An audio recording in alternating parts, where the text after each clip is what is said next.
मैं स्वयं एक सोशल एक्टिविस्ट हूं और 12 करोड़ फॉलोअर है मेरे फाउंडेशन में, इस देश का सबसे बड़ा फाउंडेशन। और मेरा संगठन आपके संयुक्त किसान मोर्चे को समर्थन देता है, चाहे ईंट से ईंट बजाना पड़े। रेबल फाउंडेशन आप लोगों के साथ है। जय हिंद। जय भारत में रेबल सदानंद पति इस वक्त किसान आंदोलन सिंगो बॉर्डर पे लगातार सफर कर रहा हूं उनके बीच। ये हिंदी का सफर है, अंग्रेजी का नहीं। दोस्तों, मैं तमाम मंचों से एक बात बोलता आया हूं कि किसानों का आंदोलन नहीं है, 135 करोड़ भारतीयों का एकमात्र आंदोलन है। यह आंदोलन है हमारी अस्मिता का, हमारी आन का, हमारी मान सम्मान का, हमारी मिट्टी का, हमारे वतन का। अगर हमारी मिट्टी नहीं रहेगी तो हमारी मातृभूमि नहीं रहेगी। आइए बचाते हैं इस आंदोलन में निजीकरण से अपने देश को। किसान जिसके ऊपर पूरा देश टिका हुआ है, लेकिन आज ये सरकार किसान को कुछ मानने के लिए तैयार नहीं है। ये एक विचारधारा है जिसके खिलाफ हम लड़ रहे हैं। एक ऐसी विचारधारा जो सच को सच नहीं, सच को झूठ प्रदर्शित करती है और जो झूठ को सच का बोलबाला करने में यकीन करती है। एक सरकार जो केवल जुमलेबाजी, जुमले पे जुमले, 15 लाख आएंगे, अच्छे दिन आएंगे, काला धन वापस आएगा, करोड़ों रोजगार आएंगे, इनमें से एक भी चीज पूरी नहीं हुई। 100 स्मार्ट सिटी बनेंगे, एक भी नहीं बना। रेल चलेंगे रैपिड मेट्रो, बड़े बड़े प्रोजेक्ट, सारे नदियां जोड़ देंगे और उन तमाम नदियों में जहाजें चलेंगी। दोस्तों, कुछ नहीं हुआ। केवल हमारे गरीब मजदूर भाई नंगे पैर सड़कों में चले थे कोरोना काल में। भूलिए नहीं, सबसे बड़ा स्कैम ये कोरोना स्कैम। वहां भी हम पे दंड दिया गया, मजदूर सड़क में मरते रहे, भूखे प्यासे, कोई व्यवस्था नहीं। जब नहीं था तो लोगों को डंडे पिटवाए और जब बढ़ा तो हमारे ऊपर छोड़ दिया गया। नौकरियां चली गई, खुरदुरा व्यापारी बर्बाद हो गए, कुछ भी नहीं बचा लोगों पे। लेकिन सरकार उस दौर में भी हमसे वसूलती रही, कभी ये टैक्स, कभी सैनिटाइजर के नाम पे खरीद फरोख्त, कभी मास्क के नाम पे, 1 रुपए के मास्क के नाम पे कितने का चालान। इसी कोरोना काल में फास्टैग ले आए, वहां भी इन्हें पैसे चाहिए थे। इसी कोरोना काल में अभी ताजा ताजा अपडेट है दोस्तों, आप देखिएगा, इन्होंने हाई सिक्योरिटी प्लेट लेके आ गए, काम करने का लहजा देखिए। और इसी कोरोना काल में ये तमाम राज्यों में चुनाव कर रहे हैं। सोशल डिस्टेंसिंग का पाठ हमारे आपके लिए, लेकिन खुद के लिए लाखों की भीड़। एज यूजुअल फिर से बिहार में ईवीएम जीता, लेकिन इस बार लड़ाई है किसानों की, मातृभूमि के लिए। दोस्तों, आप सोचिएगा, मैं सिंघू बॉर्डर पे हूं, संयुक्त किसान मोर्चा से लेकर सभी के बीच होता हूं, तमाम यहां के जो चैनल है वहां भी हूं, तमाम लीडरों से भी मिलता हूं। माननीय प्रधानमंत्री को अब ये किसान नहीं लगते हैं। आज रिहाना जी टिप्पणी कर देती है, आग बबूला हो जाते हैं बरसाती मेंढक। सचिन जी कूद पड़ते हैं, विदेशी ताकतों का आना बना है। अक्षय कुमार जी शुरू हो जाते हैं, उधर से कंगना रनौत वो भिड़ जाती है, नया अवतार आता है उनका। सुनील शेट्टी, जिनको हमने धड़कन मूवी में आखिरी बार देखा था, जो अंजलि के प्यार में खो गए थे, वो तुरंत रिहाना की टिप्पणी में जाग गए। आप सोचिएगा, सुनने में आपको जोक लगेगा, लेकिन बहुत करारा विषय है दोस्तों, महसूस कीजिएगा। सचिन जी, आप टिप्पणी कर रहे हैं सर, कभी प्यूमा की ब्रांडिंग कर लेते हैं आप, एडिडास की ब्रांडिंग कर लेते हैं सर, फरारी के एम्बेसडर हैं आप, जो मर्जी फॉरेन ब्रांडिंग, पेप्सी पी लेते हैं आप सर। आए हैं कभी लस्सी का ब्रांडिंग करने के लिए? कभी नहीं आए सर, आज तक नहीं आए आप। 200 लोग शहीद हो गए इस किसान आंदोलन में, उससे ज्यादा। अपने देश के लोगों के लिए एक ट्वीट नहीं है आपके पास, टाइम नहीं है सर आपके पास। लेकिन रिहाना ने इतना कह दिया है कि विश्व देख रहा है इस किसान आंदोलन को, आपने तुरंत टिप्पणी दे दी सर। नहीं चलेगा। मैं आपको एक बात बोलना चाहूंगा, ना अच्छे दिन की जरूरत है, ना 15 लाख की जरूरत है, ना विदेशों से काला धन की जरूरत है। भैया, काला पीला हरा कुछ नहीं चाहिए हमें। तो आपकी ईमानदारी के ऊपर तभी यकीन हो गया था जब आप 1000 का नोट बंद करके 2000 का नोट ले आए थे मार्केट में। आप लोग कहा करते थे 1000 का नोट बहुत बड़ा है, आराम से अटैची ब्रीफकेस में बढ़ जाएगा। तो जनाब, 2000 का नोट तो बहुत छोटा है, एक अटैची में कितने आएंगे आप ही बता दें। काला धन छोड़िए सर, लोगों को मकानें नहीं मिली, बैंकों को ब्याज बढ़ता चला गया। कोरोना काल में मॉरेटोरियम के नाम के सबसे बड़ा धोखा मिला हमें, हर तरह से आपने हमें बर्बाद किया सर। लेकिन हाँ मोदी जी, विशेष धन्यवाद आपको, विशेष धन्यवाद। आपने किसानों पे प्रचंड वार किया, मैं नमन करता हूं सर। तमाम भाषणों में आप बोलते थे अखंड भारत, अखंड भारत। आज आपने किसान पे प्रहार किया, अखंड भारत सिंगू बॉर्डर पे आ गया सर। अच्छे अच्छे जुमले सुने हमने, अच्छे दिन आएंगे। समर्पित है 4 लाइन आपके लिए सर, और सर ओरिजिनल है, ये भी बता दो, स्वयं निर्मित है। इसी सिंगू बॉर्डर में आने के बाद ख्याल आया कि आपके ऊपर भी चंद लाइनें लिख दूं, तो अर्ज किया है मोदी जी, पसंद आए तो ट्वीट कीजिएगा। और अक्षय भाई आप और सचिन जी, आप तो ट्वीट के बादशाह हैं। आप गॉड ऑफ क्रिकेट है या नहीं, मैं तो यकीन नहीं करता कि क्रिकेट के भी कोई गॉड हो सकता है, लेकिन ट्वीट के गॉड में आपको मान लूंगा सर। तो सुनिएगा सर, आओ कुछ नई बातें करते हैं, आओ कुछ नई बातें करते हैं, जुमलों की बात फिर कभी करते हैं। आओ कुछ नई बातें करते हैं, जुमलों की बात फिर कभी करते हैं। तुम जाओ ट्रंप के पास, हम किसान आंदोलन चलते हैं, हम किसान आंदोलन चलते हैं। और तुमने मांगा था मुझसे अखंड भारत, और तुमने मांगा था मुझसे अखंड भारत।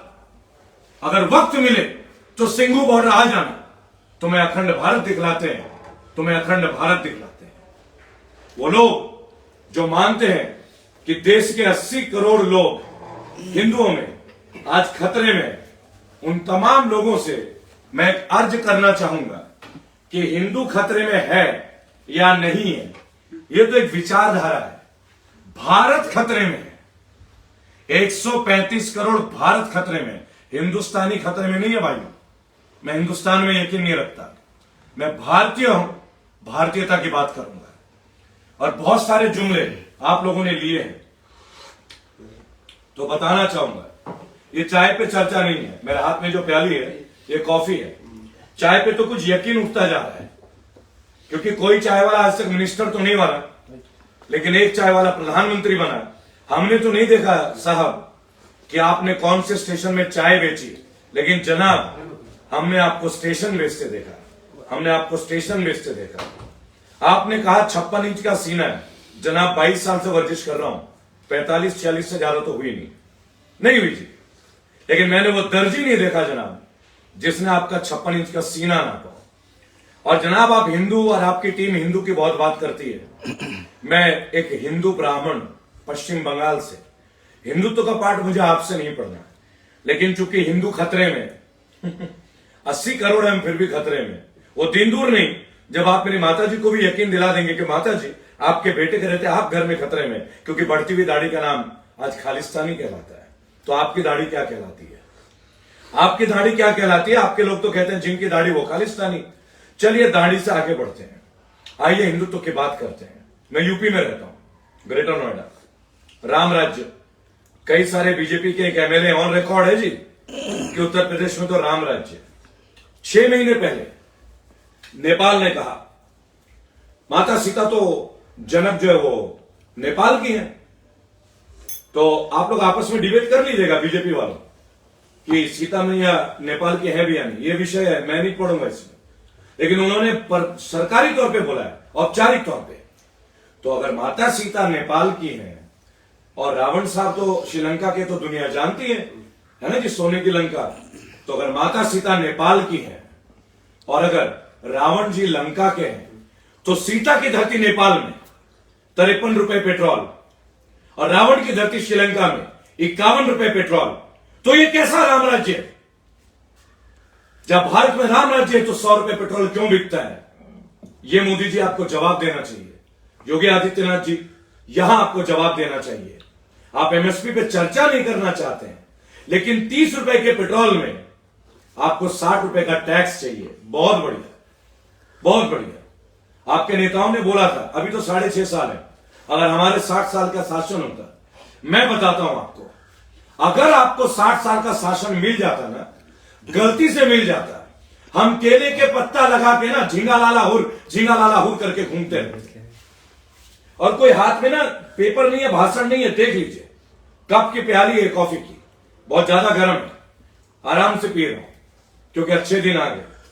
15 लाख आपने दे दिया, उसी के खुशी में कप प्यार। लेकिन आपको एक बात बोलना चाहूंगा, नेपाल ने आपको अपनी हेकड़ी दिखाई, चाइना से मिल गया। आप विश्व भ्रमण कर रहे थे सर, आप प्रधानमंत्री हैं या विदेश मंत्री हैं? ज्यादातर लोग कंफ्यूज हैं, कौन से देश का प्रधानमंत्री इतना बाहर घूमता है जी? ये काम तो विदेश मंत्री का होता है, उन्हें घूमने देते।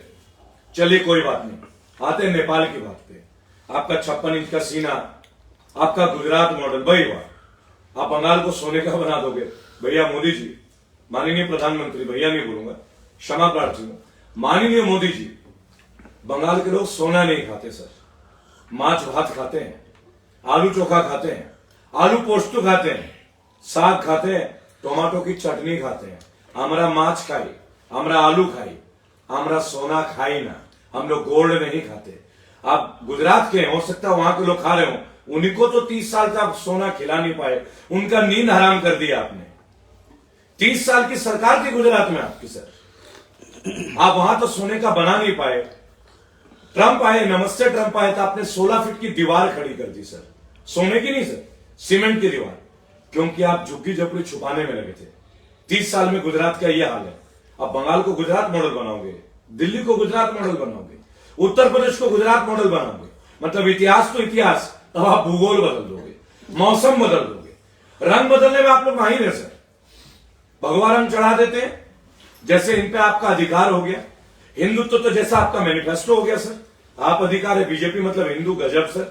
जब आप नहीं थे तो हम तो हिंदू थे ही नहीं, तात्या तोपे तो हिंदू थे ही नहीं सर, चंद्रगुप्त मौर्य तो हिंदू थे ही नहीं सर। कौन थे सर ये लोग? भाजपा वाले थे क्या सर? आप लोग आज से 1000 साल पहले अपना रजिस्ट्रेशन करा के आए थे क्या सर? कहां बैठते थे आप लोग? कौन सी गाड़ी में चढ़ते थे? कौन सा नशा करते थे सर? मैं तो एक बात पूछता हूं, आते हैं नेपाल की बात पे।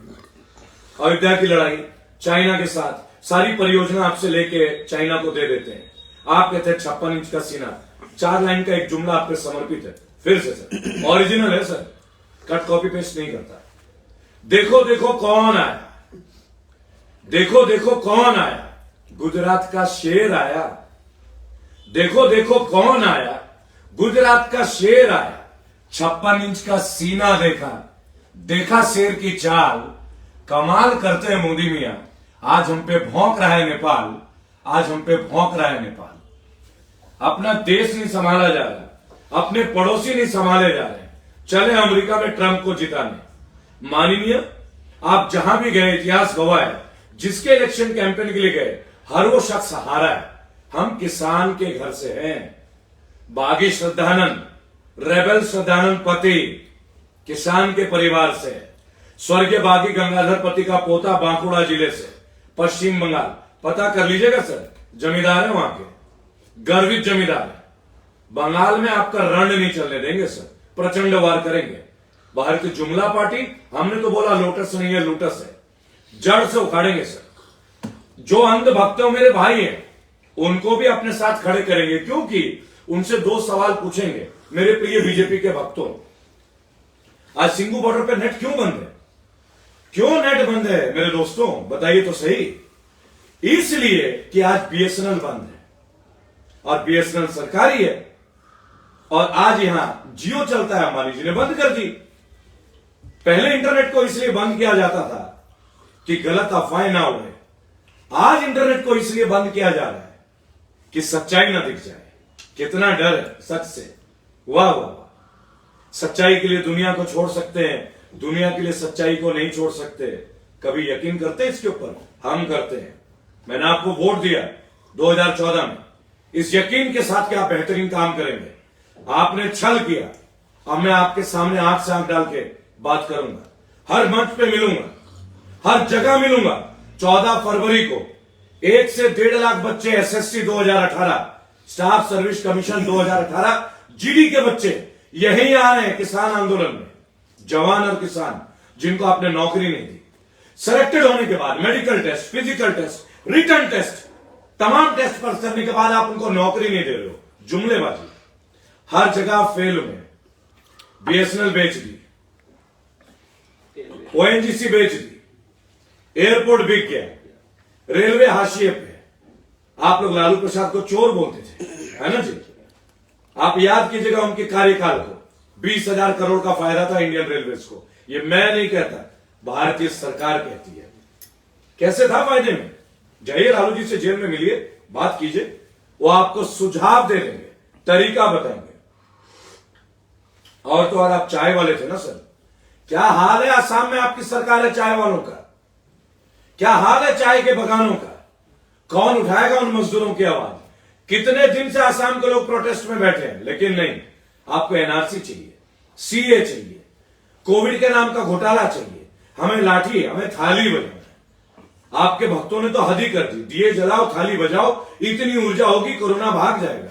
बहुत बढ़िया, मार्च की 25 को हमने थाली बजाई, दिए जलाए, पता नहीं कोरोना कैसे भागा। तब तो 5% नहीं थी, आज तो गली गली में कोरोना है। अरे ये गजब का कोरोना है जो अमिताभ बच्चन को होता है, और वो आपके सर्वोच्च हॉस्पिटल सरकारी अस्पताल में नहीं जाते हैं, वो सबसे घटिया अस्पताल नानावटी में जाते हैं। समझ रहे हैं ना दोस्तों मैं क्या कहना चाह रहा हूं? और वो अमिताभ बच्चन 2 गज की दूरी, मास्क है जरूरी। अरे अमिताभ बच्चन, आपको सुनना नहीं है हमारी मजबूरी, साइड हटिए अमिताभ जी, नहीं चाहिए। इस सदी के महानायक नहीं आप, मिक्स हो गए आप, लोगों के प्रति जिम्मेदारी खत्म हो गई। आइए ना, लोगों को दान दीजिए, इतना अथाह पैसा है। अभिषेक निकम्मा है क्या जो हजारों करोड़ की संपत्ति चाहिए? पैसा खाएगा क्या आपका बेटा? बांट दीजिए अपनी दौलत देश के गरीब लोगों के लिए। नायक नहीं महानायक मान लेंगे, भारत रत्न के लिए लड़ेंगे आपके लिए। दे दीजिए ना अपनी आधी संपत्ति गरीबों को, है हिम्मत?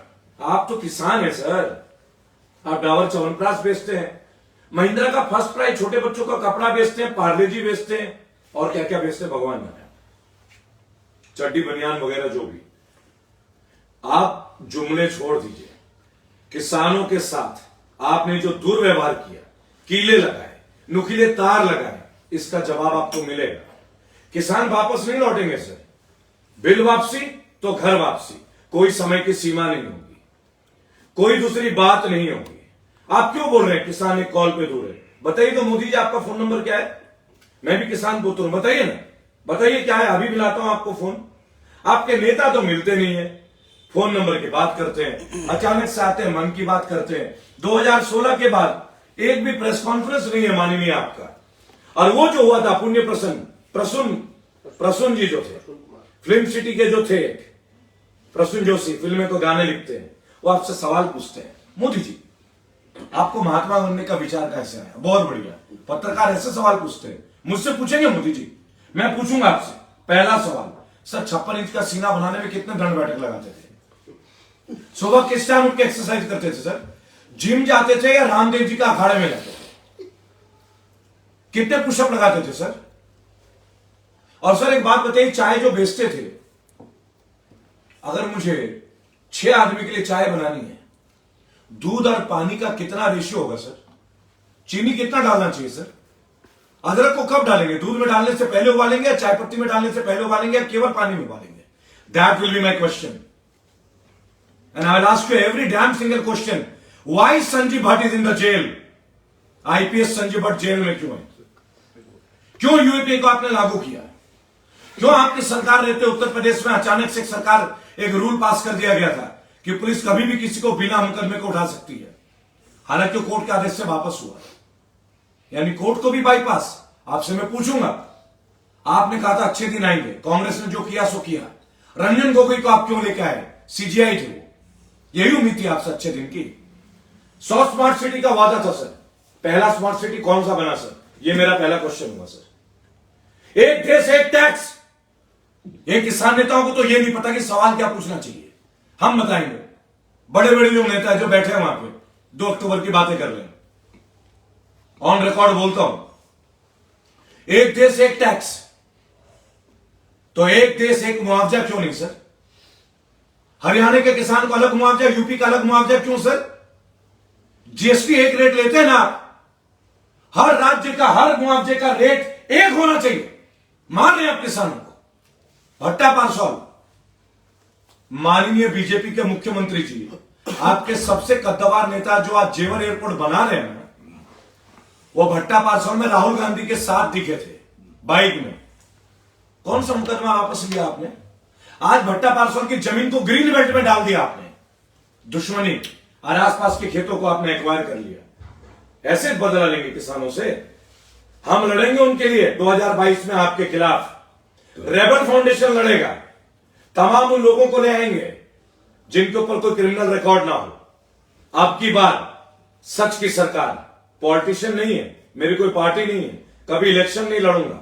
इस वीडियो के माध्यम से अर्ज करूंगा भारत के कोने कोने में जो आदमी चाहता है इलेक्शन लड़ना, अगर वो छात्र संघ में रहा हो, अगर वो पढ़ा लिखा ना हो, अपने समाज के लिए कोई अच्छा काम करता हो, बुला कर देखे मुझे आपके लिए हक दिन रात एक कर देंगे। ईमानदार होने चाहिए।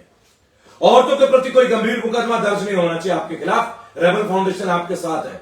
किसान आंदोलन में 14 फरवरी 2021 एसएससी जीडी 2018 के लाखों बच्चे आएंगे जवान मीट्स किसान। राम नहीं मिलेंगे हनुमान के बिना और भारत नहीं बचेगा किसान के बिना। जय हिंद, जय भारत।